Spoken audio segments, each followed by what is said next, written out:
Dear students and viewers of info channel, students and viewers कैसे हैं आप सब? ठीक हैं। सो आज हम साउंड जो टॉपिक है वेव चैप्टर का उसको हम डिस्कस करेंगे। प्रीवियस क्लास में आप सब जानते हैं कि हमने वेव चैप्टर को डिस्कस किया है, उसके पार्ट 1 को हमने डिस्कस किया है और उसमें जितने भी टॉपिक्स थे उसको हमने डिस्कस किया। उसमें जो इम्पोर्टेंट एमसीक्यूज हैं वो आपको बताए और इसी तरह से उसमें जो सॉल्यूशन वाले सवालात थे उसका सॉल्यूशन भी किया। तो आज हम जैसा कि हमने आपको बताया था कि पार्ट 2 करेंगे और पार्ट 2 में हम साउंड चैप्टर जो है या फिर जो साउंड टॉपिक है उसको हम डिस्कस करेंगे। उसमें जितने भी सब टॉपिक हैं उसको हम आज ही की क्लास में डिस्कस करेंगे और इससे रिलेटेड जितने भी इंपॉर्टेंट एमसीक्यूज ई कैट के एग्जाम्स में आते हैं उसको आज ही की क्लास में बताएंगे।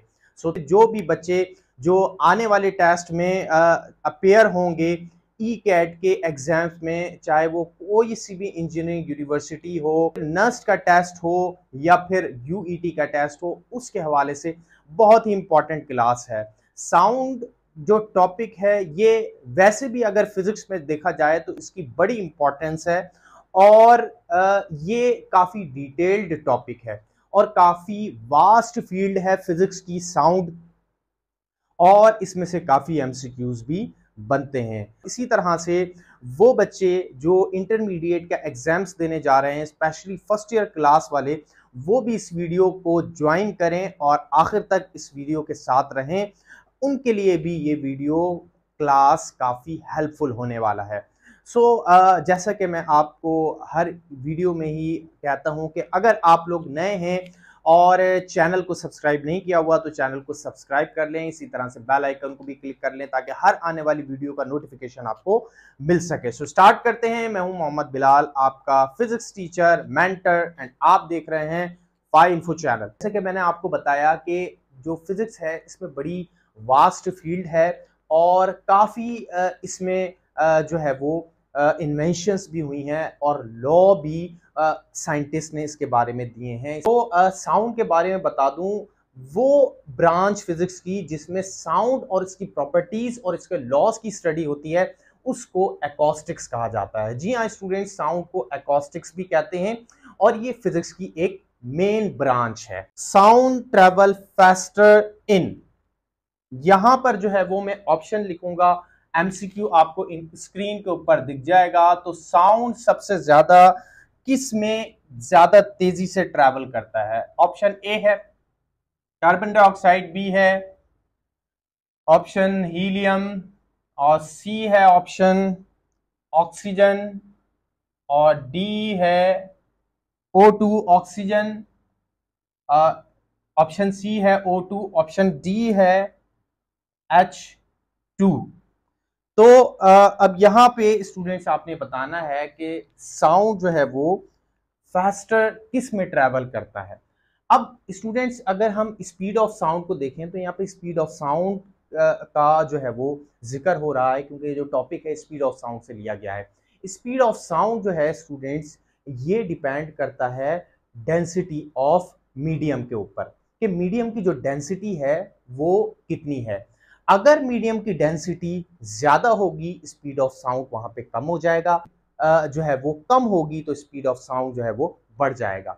स्पीड ऑफ साउंड जिसको हम v से डिनोट करते हैं ये बराबर होता है अंडर रूट गामा कांस्टेंट और pressure divided by density. Student जो लैपलास ने करेक्शन की थी स्पीड ऑफ साउंड की, ये वो फार्मूला है। यहाँ पे गामा ये कांस्टेंट है जो कि लैपलास ने ऐड किया था, जिसको हम बल्क मॉड्यूलस भी कह सकते हैं, और पी जो है यहाँ पर प्रेशर है, एटमॉस्फेरिक प्रेशर है एट एसटीपी के ऊपर। इसी तरह से ये जो रो नीचे जो सिंबल है ये डेंसिटी का है। तो अब आप देख सकते हैं जो स्पीड ऑफ साउंड जो है ये इनवर्सली रिलेशन है डेंसिटी से। लिहाजा डेंसिटी अब हमने देखनी है कि किसकी ज्यादा है। जिसकी ज्यादा डेंसिटी होगी उसमें स्पीड ऑफ साउंड कम होगा और जिसकी सबसे कम जो है वो डेंसिटी होगी उसका स्पीड ऑफ साउंड, उसमें स्पीड ऑफ साउंड तेजी से ट्रैवल करेगा। तो यहां पर कार्बन डाइऑक्साइड की डेंसिटी ज्यादा है क्योंकि जो है वो कंपाउंड फॉर्म में आ रहा है। इसी तरह से हीलियम बी जो है इसकी डेंसिटी ज्यादा है, ऑक्सीजन की भी काफी ज्यादा डेंसिटी होती है। हाइड्रोजन एक ऐसा एक एलिमेंट है, ऐसा एटम है कि जिसकी डेंसिटी सबसे कम होती है। यहाँ पे H2 है तो इस फॉर्म में भी इसकी डेंसिटी कम ही होगी, सो लिहाजा डेंसिटी इसकी सबसे कम है, लिहाजा स्पीड ऑफ साउंड H2 में सबसे ज्यादा होगा। तो यहां पर ऑप्शन डी ये करेक्ट ऑप्शन है। नेक्स्ट एमसीक्यू है the linear distance between two nearest point of a medium vibrating in phase is called. So students, to sources से जो है वो वेव जनरेट हो रही है, ठीक है, क्योंकि वाइब्रेटिंग सोर्स हैं दो, और उनके दरमियान का जो लीनियर डिस्टेंस होता है उसको क्या कहा जाता है। पहले मैं आपको इसका जो है वो डायग्राम बना के दिखा देता हूं, फिर उसके बाद इसका ऑप्शन लिखते हैं। लेट सपोज ये एक सोर्स 1 है, यहां से एक साउंड जनरेट, एक वेव जनरेट हो रहा है, ठीक है। ये सोर्स 2 है S2, यहां से भी एक वेव जनरेट हो रहा है, ठीक है स्टूडेंट्स। तो यहां पे दो सोर्सेस हैं, ठीक है, और ये यहां से वाइब्रेशन हो रही है, यहां से एक वेव जनरेट हो रही है, और ये जो वेव जनरेट हो रही है ये सेम फेज के अंदर है, ठीक है। यहां पे हम कहेंगे सेम फेज, क्योंकि सेम फेज में होगी तो ही ये जो फिनोमिना है ये होगा कि जो ऑप्शन में यहां पर दिया जा रहा है जिसकी हम बात कर रहे हैं। तो यहां पे आप देख सकते हैं कि अब इसमें हमें बताना है कि ये जो लीनियर डिस्टेंस है यहां से लेकर यहां तक, यही लीनियर डिस्टेंस होगा, ठीक है। ये लीनियर डिस्टेंस कहलाता है। एक तो वेव का डिस्टेंस होता है और एक दोनों सोर्स का एक लीनियर डिस्टेंस है। इसको हम क्या कहेंगे? टाइम पीरियड नहीं कह सकते, फ्रीक्वेंसी भी नहीं कह सकते, फेज डिफरेंस नहीं, यहाँ पे फेज डिफरेंस भी नहीं होगा क्योंकि यहाँ पे बात हो रही है सेम फेज की, दोनों वेव सेम फेज के अंदर है, लिहाजा फेज डिफरेंस भी नहीं हो सकता। तो कौन सा ऑप्शन होगा? अंडरस्टूड है वेवलेंथ। वेवलेंथ जो है यहां पर ये लीनियर जो डिस्टेंस है दो वेव का, ये वेवलेंथ है, ठीक है। When two identical traveling waves are superimposed, then velocity of resultant waves, ठीक है। यहां पे हम इसका ऑप्शन लिखते हैं कि जब दो आइडेंटिकल जो वेव है ट्रैवल कर रही हो, सुपर हो, तो उनका जो रिजल्टेंट है वो जो है वो वेलोसिटी जो है रिजल्टेंट की वो क्या रहती है? ऑप्शन ए है डिक्रीज,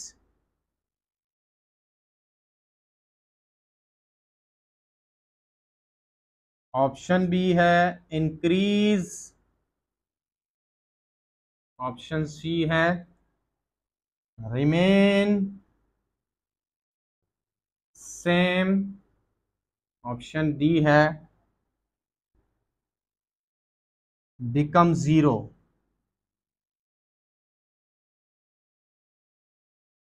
ठीक है। अब स्टूडेंट्स सुपर इम्पोज कहते हैं कि जब दो वेव्स, जैसे कि ये दो वेव हैं, ये जब आपस में जो है वो मिल जाएं या फिर ओवरलैप करें तो इनका एक रिजल्टेंट बनता है, ठीक है। तो जब ये वेव आपस में कंबाइन होती हैं तो इसको जो है वो सुपर इम्पोज कहते हैं, और ये जो है ये सुपरपोजिशन प्रिंसिपल में पढ़ा जाता है। सुपरपोजिशन प्रिंसिपल क्या होता है? ये हम वेव के चैप्टर और इसी टॉपिक के अंदर पढ़ते हैं कि जब दो वेव सेम एम्पलीट्यूड की, सेम फ्रीक्वेंसी की हो और वो कंबाइन हो तो इस फिनोमिना को हम कहते हैं प्रिंसिपल ऑफ सुपरपोजिशन। जब दो वेव होती हैं तो दोनों वेव के सेम एम्पलीट्यूड और सेम फ्रीक्वेंसी हो तो वो जब कंबाइन होंगी तो उसको हम प्रिंसिपल ऑफ सुपरपोजिशन कहेंगे। प्रिंसिपल ऑफ सुपरपोजिशन में दो जो है वो टाइप्स होती हैं, एक कंस्ट्रक्टिव इंटरफेरेंस होती है और दूसरा जो है वो डिस्ट्रक्टिव इंटरफेरेंस होती है। कंस्ट्रक्टिव इंटरफेरेंस में क्रस्ट क्रस्ट मिलता है और डिस्ट्रक्टिव इंटरफेरेंस में क्रस्ट ट्रफ से मिल जाता है। तो यहाँ पे पूछा जा रहा है कि जब ये दो वेव आपस में मिलेंगी तो वेलोसिटी पे क्या असर पड़ेगा? तो वेलोसिटी पे कोई असर नहीं पड़ेगा, क्योंकि जब दो वेव मिलती हैं तो या तो एम्पलीट्यूड जीरो हो जाता है और या एम्पलीट्यूड मैक्सिमम हो जाता है। तो यहां पे वेलोसिटी के लिए आएगा सी ऑप्शन, रिमेन्स सेम, ठीक है। अब आगे बढ़ते हैं स्टूडेंट्स, इसको मैं मिटा देता हूं, आप लिख लें, नोटबुक और पेन लेके बैठें ताकि आप नोट भी करते जाएं। Of frequency which are multiples of fundamental frequency are called. Students, हमने कल भी पढ़ा था कि स्टेशनरी वेव जब हम पढ़ते हैं तो उसमें हमारे पास क्या होता है कि नंबर ऑफ जो वेव्स होती हैं वो बनती हैं। नंबर ऑफ जब वेव हमारे पास स्टेशनरी वेव बनती हैं तो फिर हम क्या करते हैं, उसमें फंडामेंटल फ्रीक्वेंसी भी कैलकुलेट करते हैं और फिर उसके बाद जो नेक्स्ट फ्रीक्वेंसी उसकी बनती हैं जिसको हम सेकंड फंडामेंटल और थर्ड फंडामेंटल फ्रीक्वेंसी भी हम कह सकते हैं और ओवरटोन्स भी हम उसको कहते हैं। तो वो हम जब कैलकुलेट करते हैं तो उसको क्या कहा जाता है, तो ये हमने कल भी पढ़ा था। तो स्टेशनरी वेव में, स्टेशनरी वेव जो है इसमें जितनी भी वेव बनती हैं इसको हम हार्मोनिक कहते हैं। ऑप्शन सी यहाँ पर करेक्ट है, हार्मोनिक कहा जाता है। नंबर ऑफ फ्रीक्वेंसीज जो बनती हैं फंडामेंटल फ्रीक्वेंसीज, उसको हम हार्मोनिक्स कहते हैं। नेक्स्ट एमसीक्यू है, the velocity of sound in air at 0 degree Celsius is. So velocity of sound 0 degree Celsius पे यहाँ पे ऑप्शन लिखते हैं। सबसे पहले 200 डिग्री सेल्सियस के ऊपर जो स्पीड होती है साउंड की, ठीक है, speed of sound, speed of sound हमें पता है स्टूडेंट्स के टेम्परेचर के ऊपर डिपेंड करती है। जैसे जैसे टेम्परेचर इंक्रीज होगा स्पीड ऑफ साउंड भी बढ़ता रहेगा। तो यहां पर 0 डिग्री सेल्सियस पे जो स्पीड ऑफ साउंड होता है वो 332 मीटर पर सेकेंड होता है,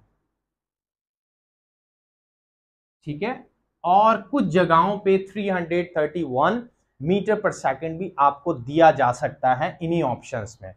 तो अगर 332 ना हो, उसकी जगह 331 हो तो वो भी करेक्ट ऑप्शन है। तो बहुत सी बुक्स के अंदर 0 डिग्री सेल्सियस के ऊपर 331 मीटर पर सेकेंड है। तो ये जो है इसका दुरुस्त जवाब है। Next, speed of sound in vacuum depends upon, vacuum में जो स्पीड ऑफ साउंड ट्रेवल करता है वो किस पे डिपेंड करता है। यहां पे मैं ऑप्शन लिखूंगा नन ऑफ दीज, इसमें से कोई नहीं। तो स्टूडेंट्स, वैक्यूम के अंदर स्पीड ऑफ साउंड किस पे डिपेंड करता है? तो वैक्यूम में तो स्पीड ऑफ साउंड ट्रैवल ही नहीं कर सकता। क्यों नहीं कर सकता? Speed of sound is a compressional wave and it must required a medium for their propagation, ठीक है। तो इसको चलने के लिए कोई मीडियम चाहिए होता है। जब मीडियम ही नहीं होगा तो इलास्टिसिटी भी नहीं होगी, डेंसिटी भी नहीं होगी। तो इट मींस ऑप्शन डी यहां पर करेक्ट है। Increase in the velocity of sound in air for 1 degree rise in temperature is. तो स्टूडेंट्स, स्पीड ऑफ साउंड इसमें पूछा जा रहा है कि 1 डिग्री टेम्परेचर के ऊपर कितना बढ़ता है। अगर 1 डिग्री टेम्परेचर बढ़ा दें तो स्पीड ऑफ साउंड कितना बढ़ेगा? हमें पता है कि स्पीड ऑफ साउंड टेम्परेचर के साथ बढ़ता है। तो अगर 1 डिग्री टेम्परेचर बढ़ाएंगे तो स्पीड ऑफ साउंड कितना बढ़ेगा? तो स्पीड ऑफ साउंड का जो स्टूडेंट्स यहाँ पे टेम्परेचर के साथ जो रिलेशन होता है, इसमें फॉर्मूला हमारे पास होता है V1 divided by V2 equal to radical T1 divided by T2, और सम टाइम T1 की जगह 273 आता है। T1 इनिशियल टेम्परेचर होता है। अब जो भी दिया हुआ है, 0 दिया हुआ है तो फिर 273 आ जाएगा, अगर इसके अलावा कुछ और दिया हुआ तो वो आ जाएगा। T2 फाइनल टेम्परेचर, इसी तरह से V1 इनिशियल वेलोसिटी है, V2 फाइनल वेलोसिटी है। ये इसका रिलेशन है।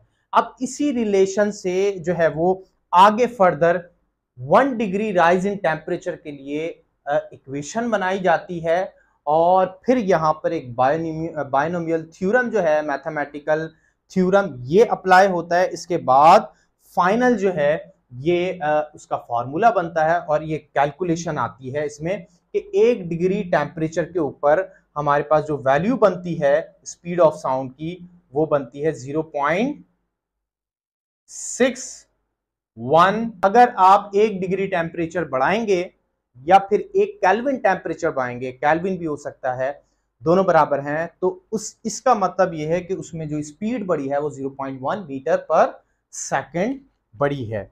अब यहां पर इसी तरह से ये भी आता है कि इसी से रिलेटेड आपको एक और सवाल दिया जा सकता है कि speed of sound 20 degree Celsius पे कितना होगा अगर 0 डिग्री सेल्सियस पे इतना है।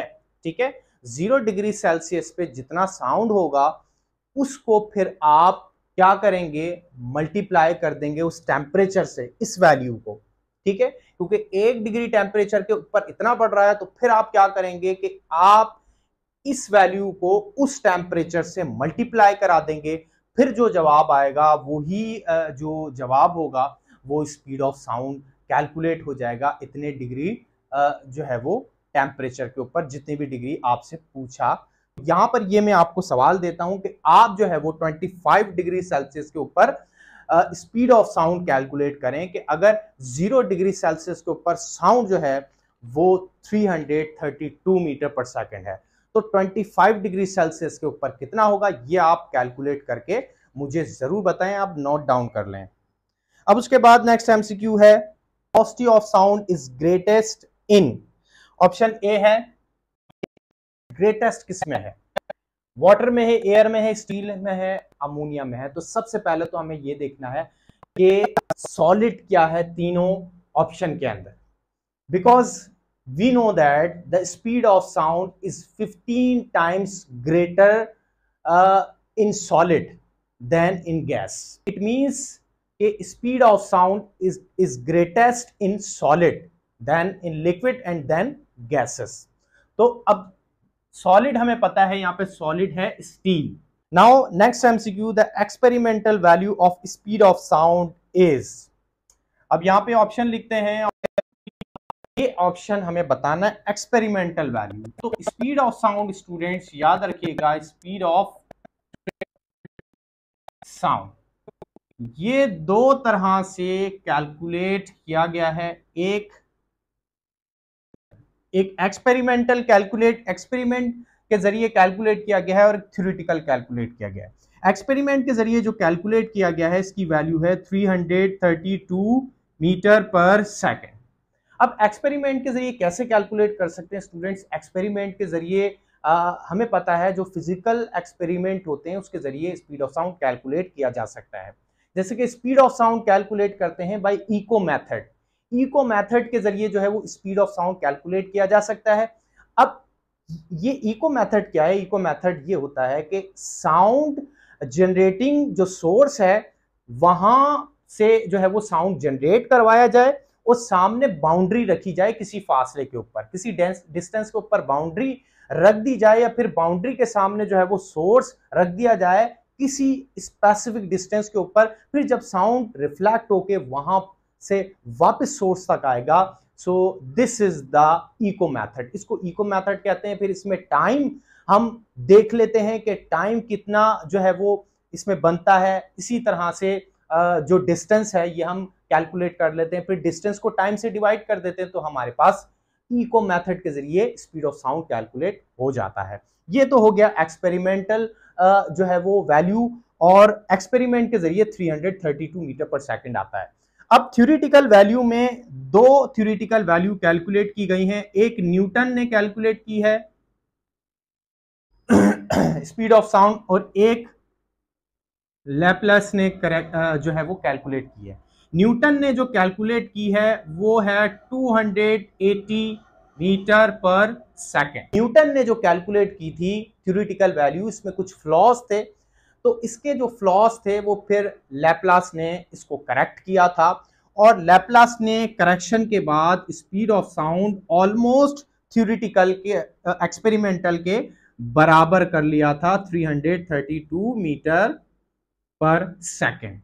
तो इसी वजह से जो Newton's law of speed of sound है, या फिर न्यूटन का जो स्पीड ऑफ साउंड है, ये फिर रॉन्ग हो गया था। तो जिस प्रोसेस के जरिए एक्सप्लेन किया था वो प्रोसेस भी जो है वो ओबे नहीं कर रहा था स्पीड ऑफ साउंड के लिए, लिहाजा इसमें फर्क आ रहा था। तो ये थ्योरी एक्सपेरिमेंटल वैल्यू, ठीक है, जो आप इको मेथड के जरिए भी कैलकुलेट कर सकते हैं। मैं फॉर्मूला आपको बता देता हूं कि V is equal to 2D/T।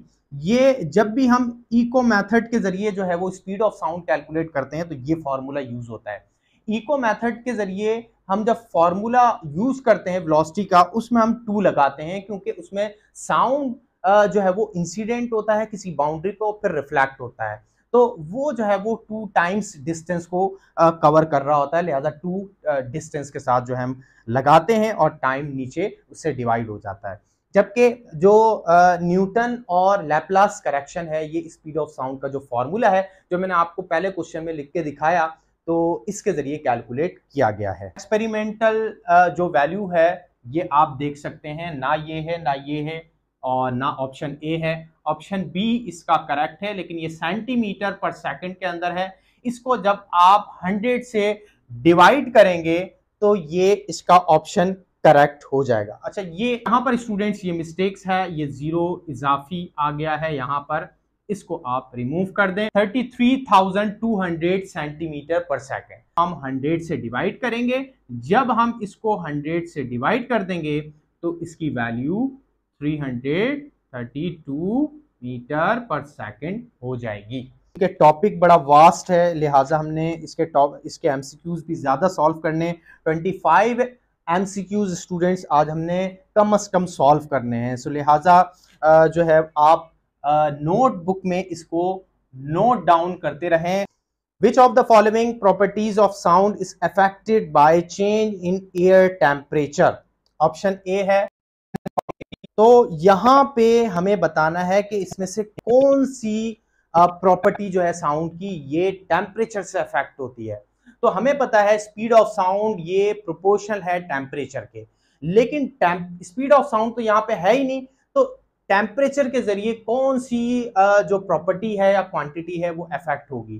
Frequency नहीं, ये नहीं हो सकती स्टूडेंट, इसी तरह से एम्पलीट्यूड भी नहीं हो सकता, इंटेंसिटी भी नहीं हो सकती। इसका ऑप्शन है डी, वेवलेंथ, क्योंकि वेवलेंथ स्टूडेंट्स इसका relation direct speed of sound से है।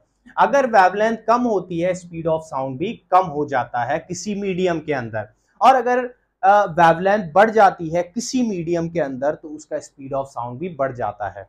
तो इट मींस वेवलेंथ के जरिए इफेक्ट हो सकती है इस स्पीड ऑफ साउंड के, अगर टेम्परेचर से अगर रिलेशन देखें तो एयर के अंदर। अब नाउ स्टूडेंट्स नेक्स्ट एमसीक्यू है loading the prong of tuning fork with wax, it's frequency. तो जो टर्निंग फॉर्क होता है स्टूडेंट्स, इसकी एक स्पेसिफिक फ्रीक्वेंसी होती है।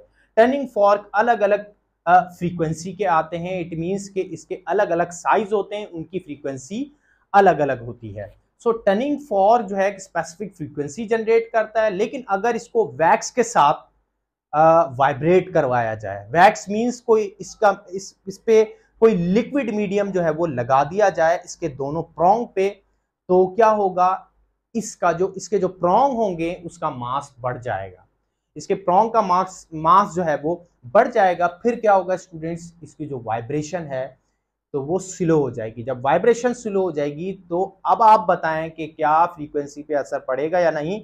बिल्कुल पड़ेगा। तो अब ये बताना है कि फ्रीक्वेंसी क्या होगी, इंक्रीज, डिक्रीज, रिमेन अनचेंज, और डी है मे इंक्रीज और डिक्रीज। सो सिंपली यहाँ पे मैंने आपको एक्सप्लेन कर दिया, यहाँ पे डिक्रीज आएगा, ऑप्शन बी जो है वो करेक्ट है। Now next MCQ, the velocity of sound in air would become double than its velocity at 20 degree Celsius at. यहाँ पर 20 डिग्री सेल्सियस पे आप क्वेश्चन पे देख सकते हैं कि ये 20 डिग्री सेल्सियस ये इनिशियल टेम्परेचर है, इस पे जो स्पीड होगी इससे डबल की जा रही है स्पीड, ठीक है, तो उस पे टेम्परेचर मालूम किया जा रहा है हमसे। क्वेश्चन जरा गौर से पढ़िएगा कि जो स्पीड ऑफ साउंड है ये 20 डिग्री सेल्सियस पे मौजूद है, इसको 20 डिग्री सेल्सियस से डबल किया जा रहा है स्पीड ऑफ साउंड। तो जब स्पीड ऑफ साउंड डबल होगा तो ऑब्वियसली इसका टेम्परेचर भी चेंज होगा। वो जो टेम्परेचर होगा जब इसकी स्पीड डबल होगी तो वो टेम्परेचर हमें बताना है। तो ऑप्शन इसका ए है यहाँ सेल्सियस। सो नाउ जैसे कि मैंने आपको इससे पहले वाले क्वेश्चन में भी बताया कि जो स्पीड ऑफ साउंड होता है टेम्परेचर के साथ जो उसका रिलेशन है उसका फॉर्मूला है radical T1 divided by T2। अब जो V2 है ये स्पीड ऑफ साउंड जो है वो फाइनल स्पीड ऑफ साउंड है। तो यहाँ पे V2 कितना हो रहा है 2V1, यानी कि डबल हो रहा है, जितना V1 है उसके डबल है। अब फिर क्या है कि यहाँ पर जो टेम्परेचर है T1 कितना है 20 डिग्री सेल्सियस, इसको हम कन्वर्ट करेंगे केल्विन के अंदर, तो ये जनाब बराबर हो जाएगा 293 केल्विन। अब हमने क्या करना है, इसकी वैल्यूज पुट कर दे देनी है। V1 upon 2V1 equal to 293 divided by T2। तो ये हमने कैलकुलेट करना है। अब हमने क्या करना है स्टूडेंट्स, इसको आगे सॉल्व करेंगे। स्क्वायर ऑन बोथ साइड करना है, स्क्वायरिंग करेंगे तो हमारे पास ये टी बाहर आ जाएगा। तो अब स्क्वायरिंग करते हैं तो मैं डायरेक्ट लिखूंगा, ये हो जाएगा हमारे पास v1 स्क्वायर डिवाइड में 4v1 square equal to 293 divided में t2। अब ये v1 square v2 square cancel और रीअरेंज करते हैं तो t2 बराबर हो जाता है 4 मल्टीप्लाई 293। तो T2 ये हमारे पास बराबर है 1172 केल्विन। लेकिन ये तो केल्विन में आ रहा है, हमसे सेल्सियस में पूछा गया है, तो अब क्या करेंगे आप, तो सेल्सियस में जाने के लिए हम क्या करते हैं, माइनस कर देते हैं 273 से, 273 से माइनस करेंगे तो जो टेम्परेचर आएगा फाइनल वो 899, ऑप्शन सी आपको दिख रहा है, ये जो है वो सेल्सियस के अंदर आ जाएगा।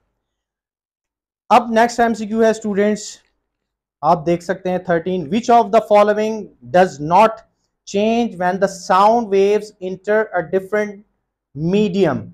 ठीक है, कौन सी क्वांटिटी चेंज नहीं होगी जब साउंड जो है वो मीडियम चेंज करे, एक मीडियम से दूसरे मीडियम में जाए, एयर से वाटर के अंदर जाए, वाटर से या फिर एयर के अंदर आए, या फिर वाटर से जो है वो, या फिर एयर से सॉलिड के अंदर जाए, सॉलिड से फिर ये एयर में आए। तो ये जो है वो हमें बताना है कि कौन सी क्वांटिटी चेंज नहीं होगी। ऑप्शन ए है वेवलेंथ, बी है स्पीड, सी है फ्रीक्वेंसी और डी है इंटेंसिटी।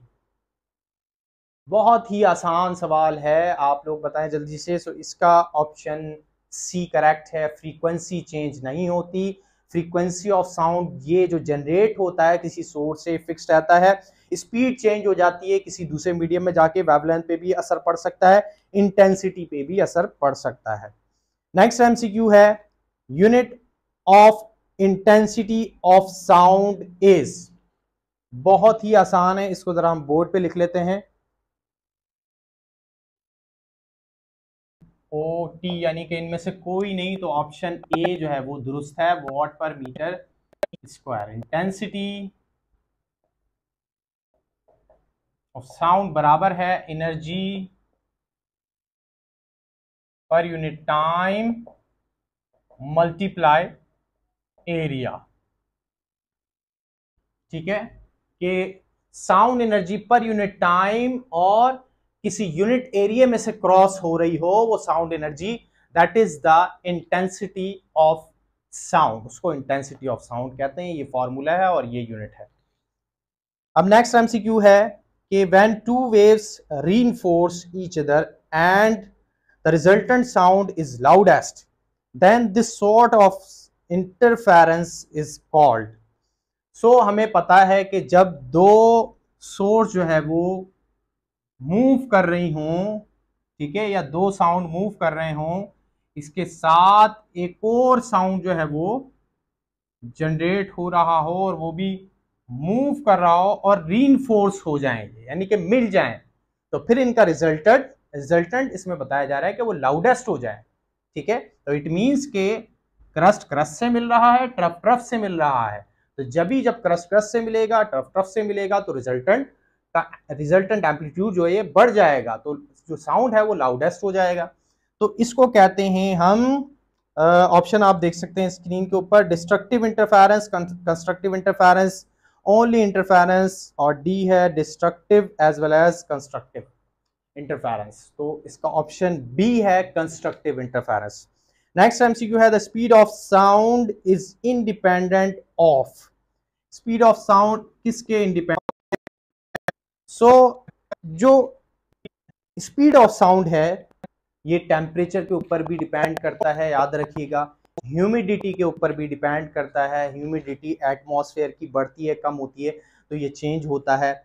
इसी तरह से जो डेंसिटी है इसके ऊपर भी डिपेंड करता है, लेकिन जो प्रेशर होता है एयर का इस पे डिपेंड नहीं करता। याद रखिएगा स्टूडेंट्स, एट एसटीपी के ऊपर ये जो स्पीड ऑफ साउंड होता है ये जो है वो कांस्टेंट रहता है, यानी कि स्पीड ऑफ साउंड का असर जो प्रेशर है एयर प्रेशर के ऊपर नहीं पड़ता। तो ये ऑप्शन इसका बी है। एमसीक्यू के ऊपर हम बढ़ते हैं।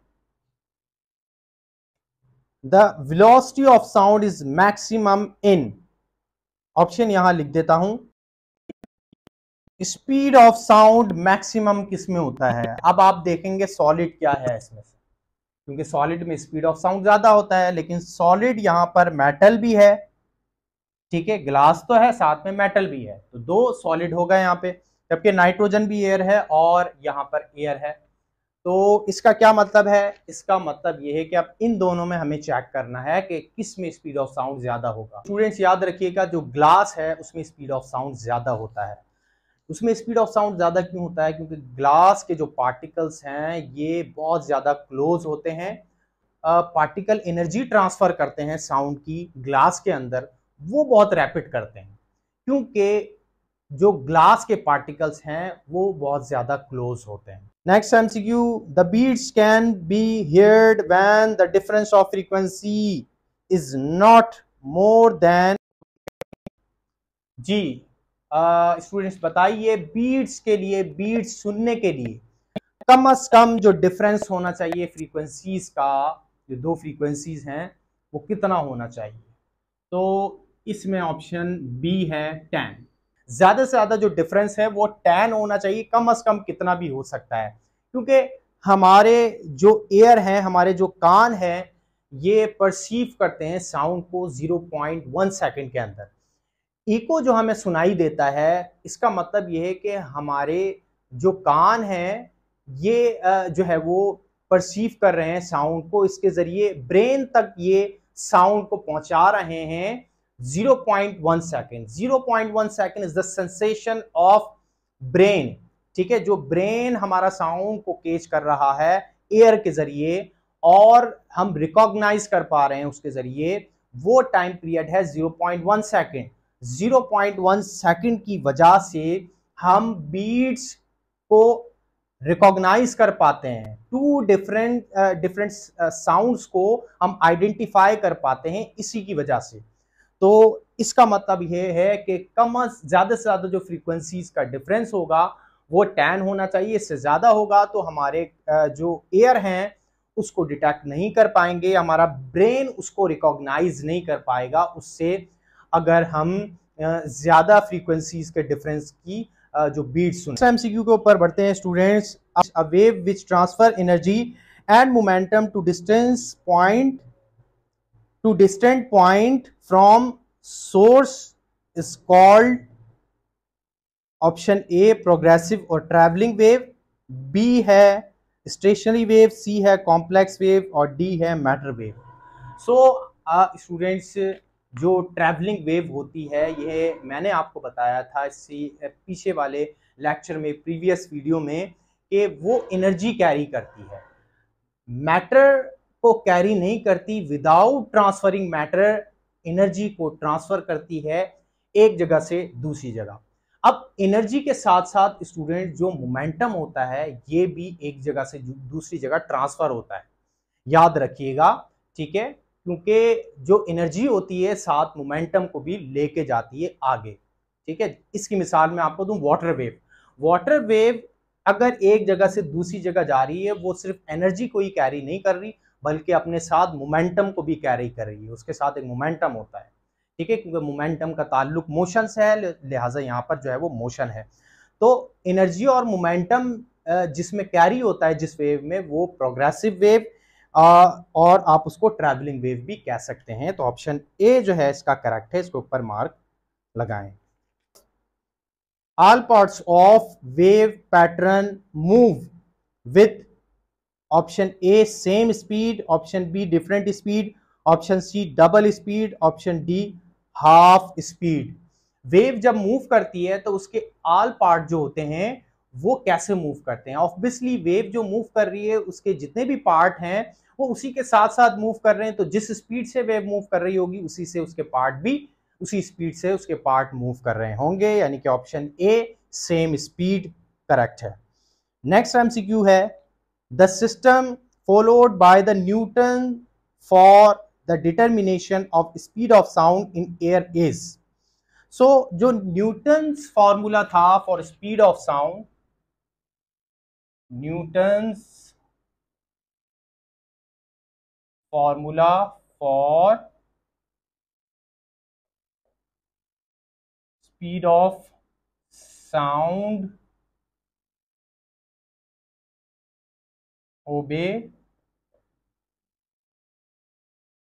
Isothermal process. ठीक है, आइसोथर्मल प्रोसेस ओबे करता है न्यूटन का जो फॉर्मूला है स्पीड ऑफ साउंड के लिए वो। अब आइसोथर्मल प्रोसेस क्या है? ये वो प्रोसेस है जिसमें टेम्परेचर कांस्टेंट रहता है। टेम्परेचर इज कांस्टेंट, और टेम्परेचर जिस सिस्टम में भी कांस्टेंट हो वहां पर बॉयल्स लॉ अप्लाई होता है, क्योंकि बॉयल्स लॉ कहता है कि अगर आप किसी भी सिस्टम जो कि गैस में से फिल्ड हो उसका अगर वॉल्यूम बढ़ाएंगे तो प्रेशर कम हो जाएगा, अगर आप प्रेशर बढ़ाएंगे तो वॉल्यूम कम हो जाएगा, और इसमें टेम्परेचर कांस्टेंट रहता है। तो बिल्कुल न्यूटन ने भी यही कहा था कि जब साउंड प्रोपगेट होता है तो during the compression and rarefaction जो टेम्परेचर होता है ये ऑलमोस्ट कांस्टेंट रहता है, जो कि यही उसका फ्लॉ था, मेन फ्लॉ जो था वो यही था। फिर इसको करेक्ट किया था लैप्लास ने। तो इट मींस कि जो ऑप्शन आप देख रहे हैं एडियाबैटिक, आइसोथर्मल, आइसोबैरिक, आइसोकोरिक, इसमें आइसोथर्मल करेक्ट है। नेक्स्ट एमसीक्यू है, radar is device which transmit microwave, EM wave, radio wave, matter wave. Radar क्या होता है स्टूडेंट्स? ये मैं आपको कुछ जो एब्रीविएशंस आती हैं ये मैं आपको बता देता हूं। रेडार, ठीक है, रेडार है radiation detection and ranging. Radiation detection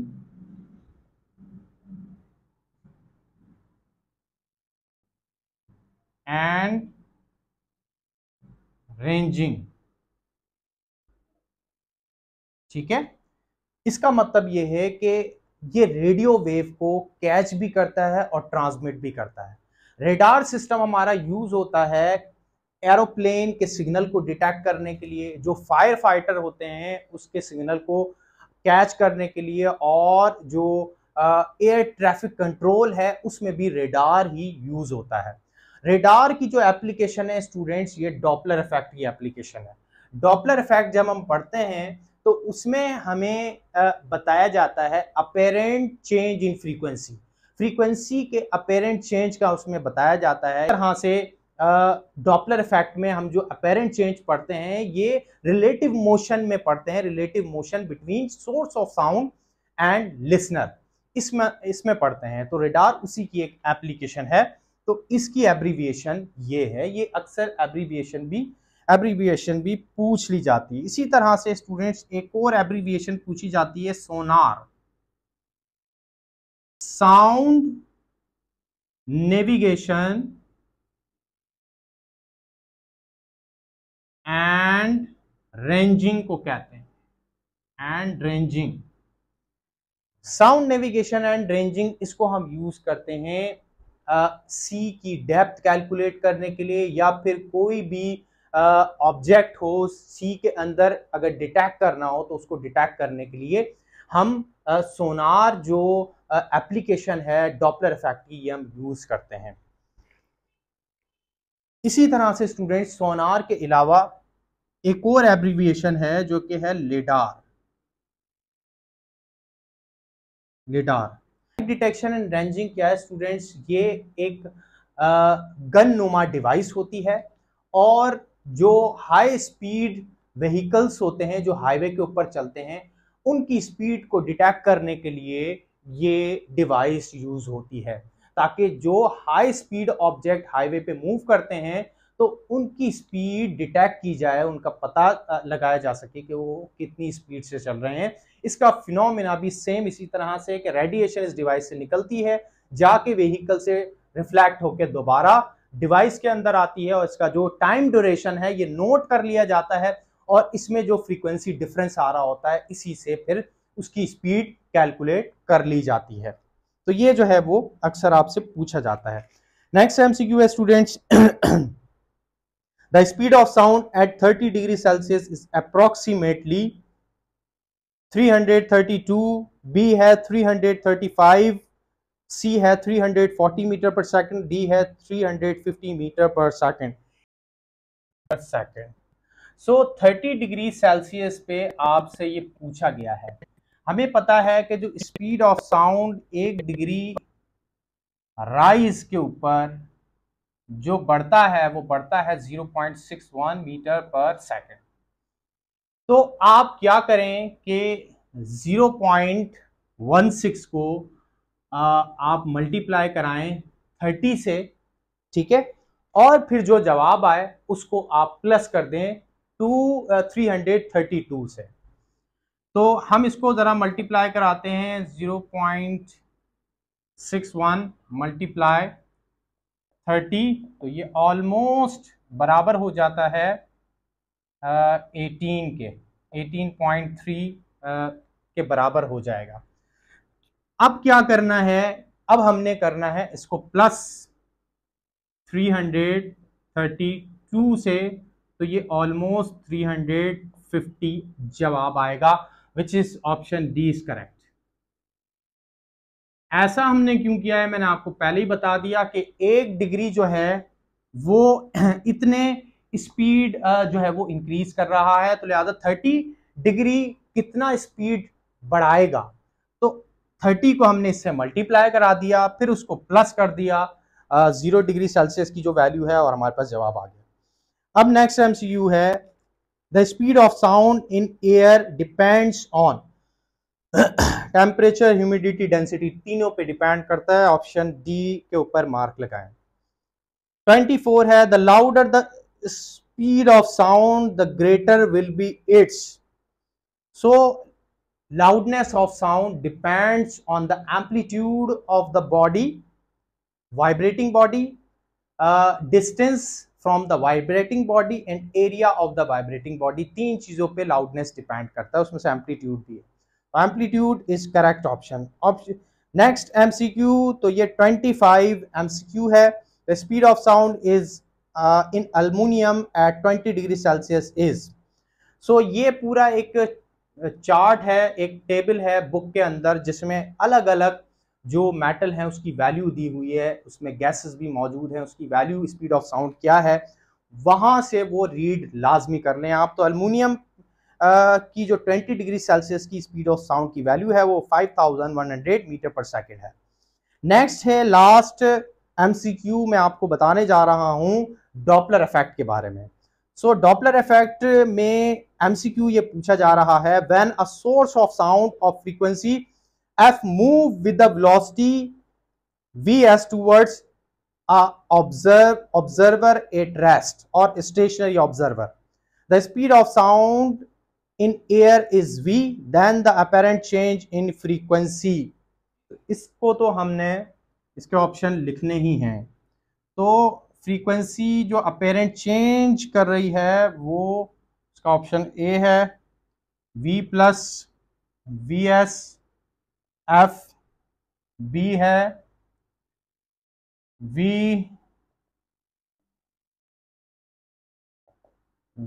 divided by v minus V S F, और सी ऑप्शन है F C equal to v minus V S divided by v और मल्टीप्लाई f, और डी ऑप्शन है F C equal to v plus V S divided by v और F.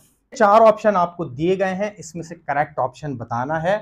और इसमें क्या पूछा जा रहा है कि जो observer, let's suppose observer rest में है, ठीक है, और जो यहां पर लेट्स सपोज सोर्स है, इसके अंदर एक सोर्स लगी हुई है, ये सोर्स इसके करीब आ रही है, तो ये जो है इसकी वेलोसिटी है सोर्स की। तो अब जो अपेरेंट चेंज आएगा फ्रीक्वेंसी के अंदर वो क्या आएगा स्टूडेंट्स? अपेरेंट चेंज क्या आएगा?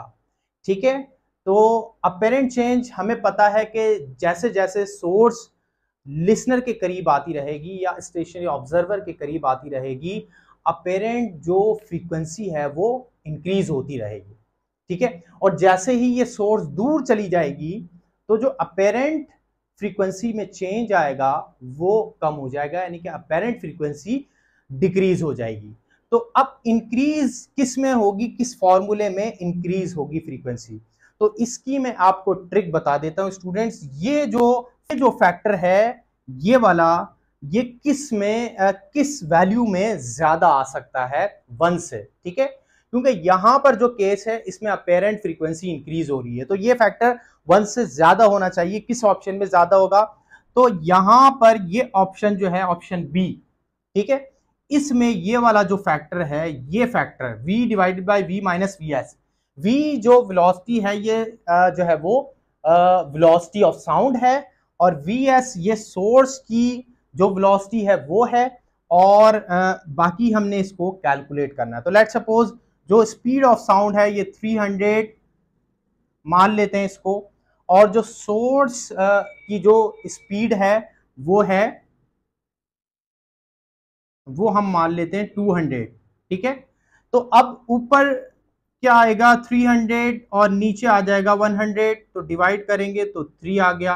तो इट मींस क्या हो गया कि 1 से ज्यादा आ रहा है। अब इसको फ्रीक्वेंसी से हम मल्टीप्लाई कराएंगे तो अपेरेंट फ्रीक्वेंसी इंक्रीज होगी। तो यही आपको बताना है कि अब आपने चारों केस के अंदर, जो 4 केस हैं जिसमें सोर्स मूव कर रही है, ठीक है, ऑब्जर्वर की तरफ, ठीक है, या लिसनर की तरफ स्टेशनरी, और फिर वहां से आगे जाती है, या फिर ऑब्जर्वर मूव कर रहा है, दोनों ही चारों केसेस के अंदर आपने ये फैक्टर देखने हैं।